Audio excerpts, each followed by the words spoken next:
दोस्तों, आज की कहानी से हम जानेंगे कि सकारात्मक सोच की शक्ति कितनी प्रभावशाली होती है। साथ ही में हम जानेंगे कि कैसे एक सकारात्मक विचार हमारे समस्याओं को देखने का नजरिया ही बदल देता है। दोस्तों, समय न विलंब करते हुए हम कहानी को स्टार्ट करते हैं। दोस्तों, ट्रेन में दो बच्चे यहाँ वहाँ दौड़ रहे थे। कभी आपस में झगड़ जाते तो कभी किसी सीट पर कूदते। पास ही बैठा पिता किन्हीं विचारों में खोया था। बीच बीच में जब बच्चे उसकी ओर देखते तो वह एक स्नेह मुस्कान बच्चों पर डालता और फिर बच्चे उसी प्रकार अपनी शरारतों में व्यस्त हो जाते और पिता फिर अपने विचारों में खो जाता। ट्रेन के सहयात्री बच्चों की चंचलता से परेशान हो गए थे और पिता के रवैये से नाराज। चूंकि रात्रि का समय था अतः सभी आराम करना चाहते थे।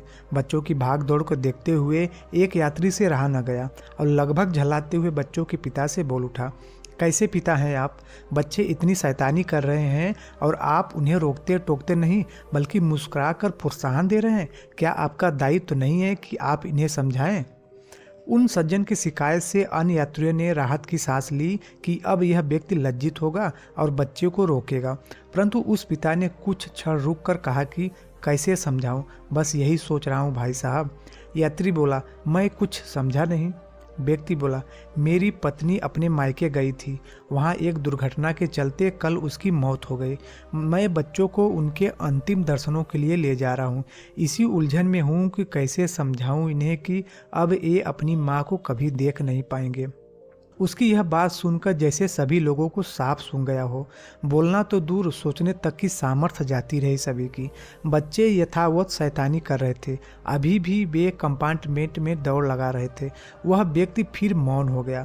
वातावरण में कोई परिवर्तन न हुआ, पर वे बच्चे अब उन यात्रियों को शैतान अशिष्ट नहीं लग रहे थे बल्कि ऐसे नन्हे कोमल पुष्प लग रहे थे जिन पर सभी अपनी ममता उड़ेलना चाह रहे थे। उनका पिता अब उन लोगों को लापरवाह इंसान नहीं वरन अपने जीवन साथी की बिछोह से दुखी दो बच्चों का अकेला पिता और माता भी दिख रहा था। तो दोस्तों, कहने को तो यह कहानी है, पर एक मूल बात यह अनुभूति हुई है कि आखिरी एक ही क्षण में इतना परिवर्तन सभी के व्यवहार में आ गया। कैसे? क्योंकि उनकी दृष्टि में परिवर्तन आ चुका था। हम सभी इसलिए उलझनों में हैं क्योंकि हमने अपने धारणाओं रूपी उलझनों का संसार अपने इर्द गिर्द स्वयं रच लिया है। मैं यह नहीं कहता मित्रों को किसी को परेशानी या तकलीफ नहीं है, पर क्या निराशा या नकारात्मक विचारों से हम उन परिस्थितियों को बदल सकते हैं? नहीं। आवश्यकता है एक आशा उत्साह से भरी सकारात्मक सोच की। फिर परिवर्तन तत्क्षण आपके भीतर आपको अनुभव होगा। धन्यवाद।